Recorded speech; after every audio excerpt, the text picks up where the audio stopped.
तो हेलो दोस्तों, कैसे हैं आप। तो आज बात करेंगे चाइनीज ड्रामा द अनटामेड के बारे में। तो जल्दी से वीडियो को लाइक करके चैनल को सब्सक्राइब कर दीजिए। तो ड्रामा की शुरुआत में हम एक लड़के को देखते हैं जिसके हाथ में बांसुरी थी और आंखों में आंसू और गुस्सा था। सब लोग पागलों की तरह एक जादुई लोहे के टुकड़े के लिए एक दूसरे का खून बहा रहे थे। वहीं दूसरी तरफ वो लड़का अपनी आंखों में पछतावे के आंसू लिए खुद को पहाड़ से गिरा देता है। अब एक हाथ उसकी तरफ बढ़ता है, वो दूसरा लड़का उसका हाथ पकड़ लेता है। वो लड़का कहता है कि छोड़ो, जाने दो मुझे, लेकिन वो लड़का उसका हाथ नहीं छोड़ता। तभी हम देखते हैं एक योद्धा जिसका नाम जियान चेंग है वहाँ आता है और उसके हाथ में एक खून से सनी तलवार होती है। वो कहता है वीवू जियान, नर्क में जाओ, और वो अपनी तलवार से उस पर वार करके उसे नीचे गिरा देता है। कहानी में आगे एक लड़का अपने गुरु से पूछता है कि गुरुदेव, क्या आपको पता है येलिंग के कुल प्रमुख वीवू जियान अब नहीं रहे। तो वो गुरुदेव कहते हैं कि हाँ, वो पहाड़ी से गिरा, लेकिन पिछले 16 सालों से नया कुल प्रमुख जियान चेंग उसका शरीर नहीं ढूंढ पाया। कहानी के अनुसार येलिंग का कुल प्रमुख जब चलता था तो जमीन और आसमान कांपते थे। पिछले 16 सालों से सभी कुलों में शांति बनी हुई है, लेकिन कौन जानता है कि वीवू जियान वापस लौटकर आएगा या नहीं। अब वहाँ का मौसम बदलने लगता है,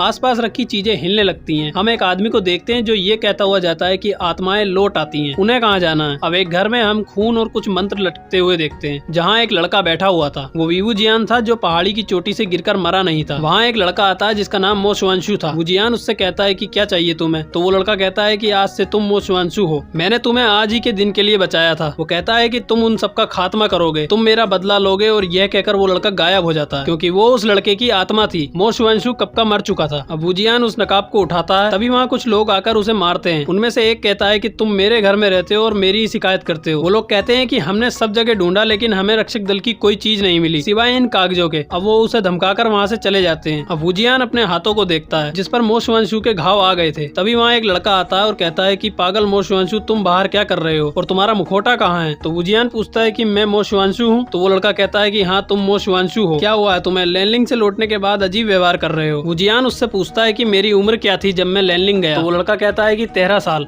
और वो वहाँ से जाने लगता है। वो देखता है कि कुछ लोग वहाँ आते हैं। वुजियान सोचता है कि गुसू के लान कबीले के लोग वहाँ क्या कर रहे हैं, और वो अपना मुखौटा लगा लेता है। वुजियान उस सभा में आ जाता है जहाँ वो सब लोग बैठे हुए थे। वो वहाँ पागलों की तरह हरकतें करना शुरू कर देता है और सभा को बर्बाद करके वहाँ से चला जाता है। अब वो रक्षक दल उन्हें कहता है कि आप सब अंधेरा होने के बाद अपने कक्ष से बाहर न निकलें और खिड़कियों से दूर रहें। अब वुजियान उन लोगों को देखता है जो हर जगह पहरा लगाने और झंडे लगाने का काम कर रहे थे। वुजियान कहता है कि सारे कुलों ने मुझे मारने की कोशिश की, लेकिन मेरे बनाए हुए ध्वज आज तक इस्तेमाल किए जा रहे हैं। अब वो ध्वज पताका को अपने हाथ में ले लेता है। वो लोग उसे वापस करने कहते हैं, लेकिन वो उसे अभी वापस नहीं करता। ये ध्वज पताकाएं शैतान को दूर रखने के लिए बनाई गई थी। वो उसे छूकर महसूस करता है कि छपाई अब भी वैसी ही है, रंग की खुशबू कम हो गई है, और वो ये ध्वज पताका वहीं फेंक कर चला जाता है। अब रात होती है, वो सब लोग पहरा दे रहे थे। तभी वो राजकुमार बाहर आ जाता है। दूसरा लड़का कहता है कि रक्षकों ने बाहर आने से मना किया था। राजकुमार उसे पताका लाने को कहता है। वो लड़का कहता है कि ये पताका इन्होंने शैतान के लिए बनाई है, लेकिन वो राजकुमार कहता है कि ऐसा कुछ नहीं है, बस ये लोग नहीं चाहते कि कोई इनकी पताका ले। वो पताका ले आता है। अब वुजियान अपने कमरे में बैठकर एक धुन बजाता है, जिसे सुनकर वो रक्षक कहते हैं कि ये धुन तो सुनी हुई लग रही है। गुसू में कोई ये धुन बजाता था, उसे कोई याद आता है। तभी कुछ लोग उसे पकड़कर ले जाते हैं जहाँ वो राजकुमार सबको मार रहा था। वो लोग उसे रस्सी से बांध देते हैं। वहाँ रानी मो आ जाती है और वो वुजियान को मारने लगती है। वो कहती है कि इसी ने मेरे बेटे की हालत की है। वो रक्षक कहते हैं कि उसने कुछ नहीं किया है, आपके बेटे के शरीर पर शैतान ने कब्जा कर लिया है, जिसे उसने खुद बुलाया है। और वो राजकुमार चीखने लगता है। वुजियान और वो रक्षक उसे मंत्रों से शांत कर देते हैं। वुजियान को उसके पास से ध्वज पताका मिलती है। वो कहता है कि तुम्हारी हिम्मत कैसे हुई इसे चुराने की, तुम इसी के लायक हो। वो रानी रक्षकों को दोष देती है। कहती है कि तुम्हें शर्म आनी चाहिए, मेरे बेटे को नहीं बचा पाए। जिस पर वुजियान कहता है शर्म तो आपको आनी चाहिए, ये रक्षक हैं आपके गुलाम नहीं, और आपके बेटे के पास अकल नाम की चीज नहीं है क्या। रक्षकों ने साफ साफ कहा था कि कोई बाहर न निकले और पताका से दूर रहे, लेकिन उसने बात नहीं सुनी और अब मुझ पर आरोप लगा रही हो। तभी बाहर वो शैतान मास्टर के शरीर पर कब्जा कर लेता है, जिसे देख रानी मो बेहोश हो जाती है। अब वो कहते हैं कि शैतान बहुत खतरनाक है, हमें लैन को बुलाना होगा। वुजियान उन्हें लैन को बुलाने से रोकता है, लेकिन वो संदेशा भेज देते हैं। अब उनमें से एक कठपुतली बन जाता है, शैतान उसे मार देता है। अब वुजियान हंसने लगता है। उससे पूछते हैं तो वो कहता है कि ये आदमी मुशियान का पिता नहीं है और वो टोंग नहीं है, दोनों दाएं हाथ से नहीं लिखते थे और मुझे बाएं हाथ से मारते थे, इसलिए मुझे यकीन है। वो रक्षक कहता है कि वो शैतान बाएं हाथ से हमला करेगा, सब अपना बायां हाथ ऊपर करो। लेकिन सबका हाथ ठीक था, क्योंकि वो शैतान रानी पर कब्जा कर लेता है। वो लोग रानी को पकड़ लेते हैं। वुजियान उस मंत्र को अपने पैरों से मिटा देता है और वो उन्हें जगा देता है, और वो दोनों रानी से लड़ने लग जाते हैं। अब शैतान आपस में ही लड़ने लग जाते हैं,